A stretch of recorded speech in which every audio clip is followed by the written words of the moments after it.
2004년 티모시 피센은 시카고에서 40분 떨어진 곳에 위치한 오로라에서 태어났습니다.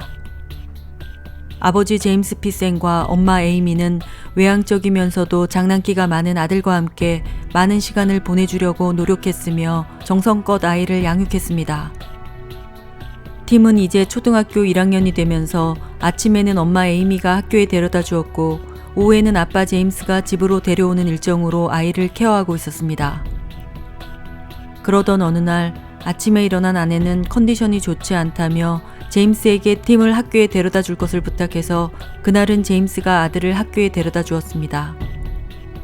룸밀러를 통해 학교 안으로 들어가는 아들이 가방을 저으며 선생님께 인사하는 모습까지 확인한 제임스는 회사로 출근했습니다. 그러나 이날은 제임스가 아들 팀을 마지막으로 본 날로 기억되게 됩니다.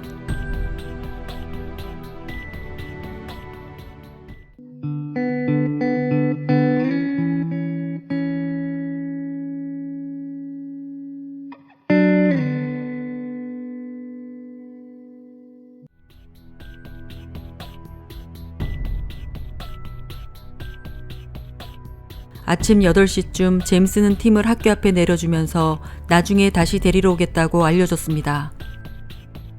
학교 안으로 뛰어들어가는 아들을 확인하고서야 제임스는 회사에 출근해 하루 일정을 보냈습니다.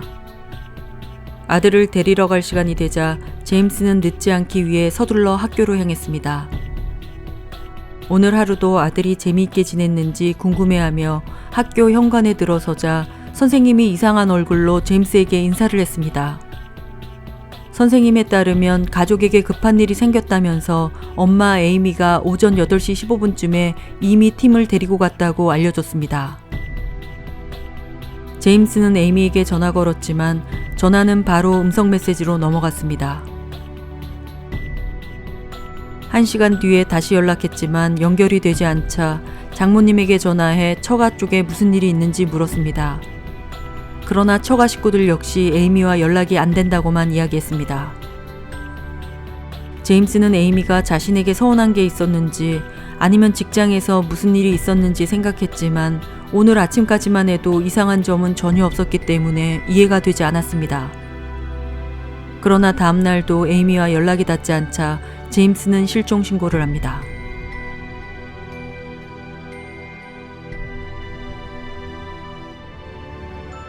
경찰은 우선 에이미와 팀의 행적을 학교에서부터 추적하기 시작했습니다. 오전 10시쯤 에이미는 학교에서 45분 떨어진 곳에 차량을 수리하기 위해 맡긴 사실이 확인됐으며 그녀는 수리점 직원에게 부탁해서 근처 브룩필드 동물원까지 차량을 제공받아 팀과 함께 차를 타고 그곳에서 내렸다고 이야기했습니다. 차량이 다 고쳐졌다는 연락을 받은 에이미가 오후 3시에 팀과 함께 와서 차량을 찾아간 후 그녀의 행적은 작은 도시 거니에서 나타났습니다. 차량을 찾은 에이미는 북쪽으로 1시간 정도 운전해가 거니에 위치한 키라임 코브 리조트에서 신용카드를 쓴 사실과 보안 카메라에 찍혀있는 모습을 찾아냈습니다. 에이미는 팀과 함께 있었고 팀은 매우 즐거워 보였습니다. 아이는 새로운 장난감을 가진 듯 보였는데 신용카드 조회 결과 파란색 미니카와 학용품, 트럭 모양의 장난감을 구입한 것으로 확인됐습니다.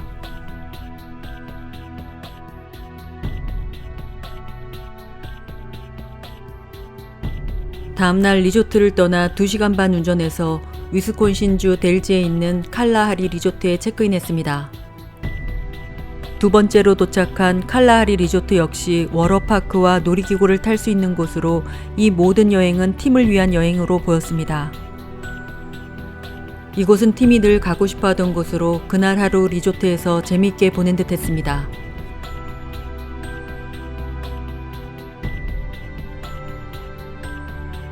다음 날인 13일 오전 10시 보안 카메라에 에이미와 팀이 잡혔습니다. 에이미가 리조트를 체크아웃하고 팀과 함께 떠나는 모습으로 이 영상에서 나온 팀의 모습이 마지막 모습입니다. 이날은 에이미가 자신의 어머니와 여동생에게 전화해서 자신과 팀은 안전하게 여행 중이라고 이야기하며 간단한 대화를 나누었다고 합니다. 그러나 에이미는 남편 제임스에게는 전화하지 않았지만 대신 제임스 형에게 전화해 이야기 도중에 내 아들은 내 것이라는 이야기를 해서 형은 이 말을 의미 있게 들었다고 했습니다. 에이미와 이야기를 나누던 중 수화기 너머로 팀이 배고프다고 하는 말도 함께 들렸다고 했습니다. 그 후 에이미는 2시간 남쪽에 위치한 락포드 지역에서 흔적이 발견됐습니다. 저녁 7시 25분부터 에이미가 혼자 다니는 모습만 보안 카메라에 찍혀 있었는데 한 달러 스토어에서 펜과 메모지를 구입했습니다. 저녁 8시에는 근처에 있는 마켓에서 우유와 크래커를 사는 모습이 찍혔는데 역시 팀은 함께하고 있지 않았습니다. 밤 11시 15분에 락포드 모텔에 혼자 체크인했습니다. 다음날 오후 12시 30분에 청소부에 의해 유서와 함께 사망한 채 발견됐습니다. 그녀는 칼로 손목과 목을 그었으며 결정적인 사망 원인은 약물 중독이었습니다. 42살의 에이미는 모텔방에서 생을 마감했습니다. 보통 자살하는 사람이 목을 긋는 경우는 매우 드문 경우인데 그녀는 스스로 목을 그은 것이 특징이었습니다. 방 안에서 팀은 보이지 않았으며 어떠한 팀의 흔적도 찾을 수가 없었습니다.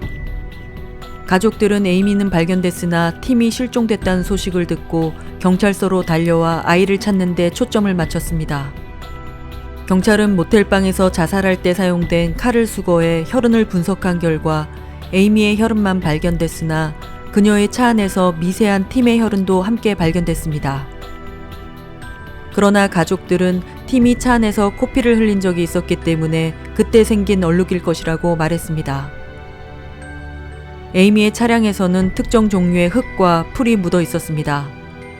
전문가에 따르면 그 풀과 흙은 자갈 지역에 주로 분포한다고 알려졌지만 정확하게 어느 지역에서 묻었는지 지금도 조사 중입니다. 경찰은 에이미의 휴대폰을 찾으면 많은 것이 밝혀질 것으로 생각했으나 그녀의 휴대폰은 어디에서도 발견되지 않았습니다. 팀은 사진과 이름, 지문이 포함된 신분증을 옷 속에 늘 넣어두었는데 이 신분증은 에이미가 발견된 모텔에서는 발견되지 않았습니다. 유서에 따르면 제임스와의 관계가 너무 나빠져 다시는 회복할 수 없다고 기록돼 있으며 자신이 죽고 나면 제임스가 팀을 학대할 것이기 때문에 이 방법밖에 없다고 써놨습니다. 팀은 아이를 사랑해 줄 수 있는 안전한 곳으로 보내져 절대 찾을 수 없을 것이라고 했습니다.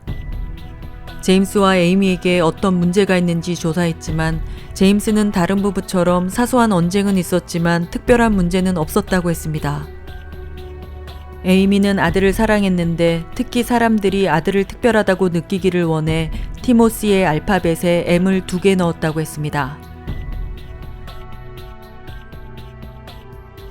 부부에게 있었던 문제는 이 일이 있기 2년 전쯤에 에이미가 전 남편과 문자 메시지와 이메일을 주고받는 것을 제임스가 발견했습니다. 제임스는 이것을 문제 삼았고 자신과 팀은 함께 나가 살 것이니 아내에게 원하는 대로 하라고 경고했다고 합니다. 에이미는 제임스와 살기를 희망했고 제임스는 전 남편과 연락을 끊을 것을 약속받았다고 합니다.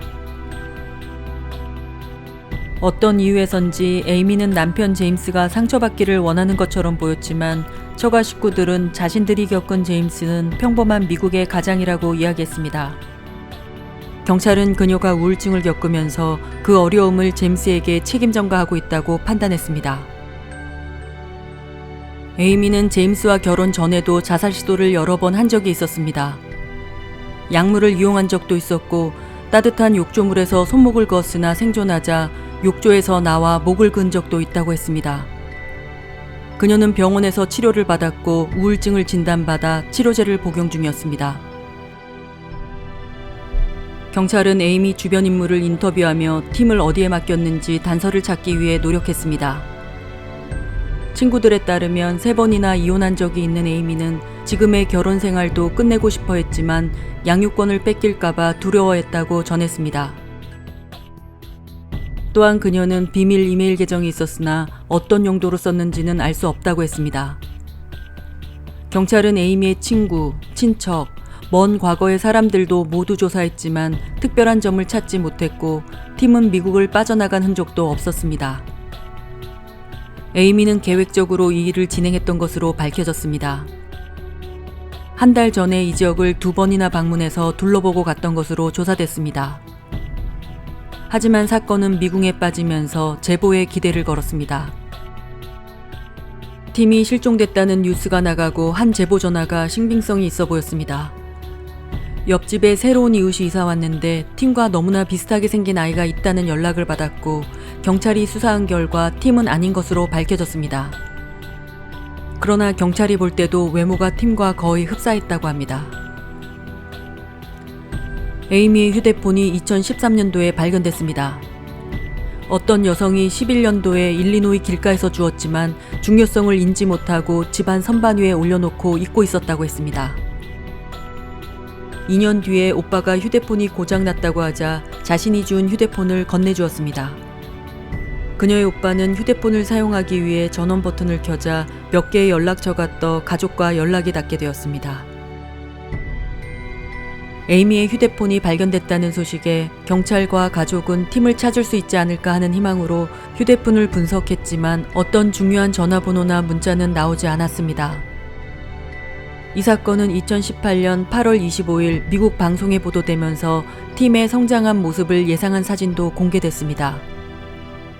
아버지는 어린 팀에게 911에 전화 거는 방법을 알려줬기 때문에 아이는 911에 신고할 수 있으며 조부모님의 전화번호, 제임스의 전화번호, 주소 모두 암기하고 있다고 이야기했습니다.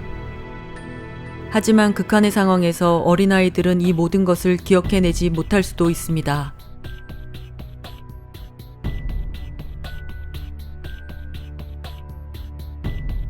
오하이오 강을 건너는 다리 근처에서 청소년 한 명이 계속 배회하고 있다는 신고 전화가 접수됐습니다. 경찰이 도착해 이 소년에게 다가가자 소년은 안절부절 못하며 떨고 있었습니다. 그 소년은 경찰에게 자신이 티모시 피센이라고 이야기하며 2명의 납치범을 피해 탈출했다는 이야기를 했습니다. 그를 경찰서로 데리고 와 DNA 검사를 한 결과 팀이 아닌 것으로 밝혀졌습니다. 그 청년은 23살의 브라이언 리니로 밝혀지면서 신분 도용과 FBI에게 거짓 증언으로 기소된 상태입니다. 그는 그전에도 친형으로 사칭하고 다니며 문제를 일으킨 경력이 있어 최대형을 받을 경우 8년을 감옥에서 지낼 수도 있습니다. 제임스는 켄터키주에서 팀이라고 이야기하는 아이가 발견됐다는 소식에 기뻐했지만 곧 절망하게 됩니다. 전문가들은 에이미가 팀을 살해한 어떤 흔적도 없지만 지금까지 전혀 발견되고 있지 않는다는 것에 의문을 가졌습니다. 제임스는 아들이 살아있을 것이라고 굳게 믿고 있으며 경찰도 팀이 살아있다는 전제하에 사건을 계속 수사하고 있습니다. 에이미가 팀과 여행을 하면서 아이에게 필요한 옷이나 장난감뿐 아니라 치약을 사준 것이 확인됐기 때문에 생존 가능성이 높다고 판단했습니다. 또한 그녀가 발견된 모텔방에서 팀에 관련된 어떤 물건도 찾을 수 없었기 때문에 그녀가 선택한 사람들, 부부로 추정되는 사람들에게 팀의 모든 물건을 챙겨서 보냈을 가능성이 있어 보였습니다. 전문가들에 따르면 에이미처럼 자녀에 대한 애착이 강한 경우 아이와 동반 자살을 선택했을 때 살해 후에 자신 옆에 소중하게 두는 경우가 대부분이라고 했습니다. 살해한 후 다른 곳에 유기하고 자신은 모텔에서 혼자 자살하는 경우는 흔치 않아 동반 자살 가능성을 낮게 보고 있습니다. 하지만 사망의 가능성도 열려 있습니다. 유서에서 표현된 안전한 곳은 천국으로 해석할 수 있으며 새로 산 장난감은 팀과 함께 묻었을 수 있습니다. 그러나 여전히 팀이 사망했다는 증거는 전혀 찾을 수 없어 수사를 계속 진행하고 있습니다. 지금도 한 달에 5번의 비율로 제보가 들어오고 있으며 10년이 넘어서 아동 착취 집단에서 잡혀 있다가 살아 돌아온 사례가 있기 때문에 아버지 제임스는 아들이 살아 돌아올 것을 믿고 있습니다. 현재 에이미의 가족과 제임스는 아픔을 함께 나누고 있으며 팀이 살아 돌아오기를 간절히 기다리고 있습니다.